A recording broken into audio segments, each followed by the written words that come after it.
તમારું જીવન બદલી દેશે આ 8 હકીકતો એકવાર જરૂર સાંભળો.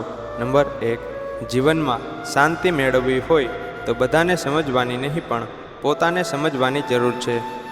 નંબર 2, જો તમે રોજ સવારે તમારી પથારી ગોઠવો છો તો તમારું મન આખો દિવસ શિસ્તમાં રહે છે. નંબર 3, દરેક બાબતમાં પ્રતિભાવ આપવાની ટેવ છોડો. ક્યારેક મૌન સૌથી મોટું ઉત્તર હોય છે. નંબર 4, મનને તોડનારા લોકો તમને શીખવે છે કે હવે કોઈને તમારી ઉર્જા આપવી નહીં. નંબર 5, તમારી ભૂલો તમને શરમાવે નહીં પણ તે તમને સુધારવા માટે બનાવવામાં આવી છે. નંબર 6, લોકો નહીં બદલાય પરંતુ તેમની પ્રત્યે તમારો અભિગમ બદલાય તો જીવન બદલાઈ જાય છે. નંબર 7, કોઈની પાસે માન્યતા શોધવા કરતાં પોતાને માન્યતા આપતા શીખો. નંબર 8, સ્વીકાર એ સૌથી મોટી શક્તિ છે. તો જે સ્વીકારશે તે વિકાસ કરશે.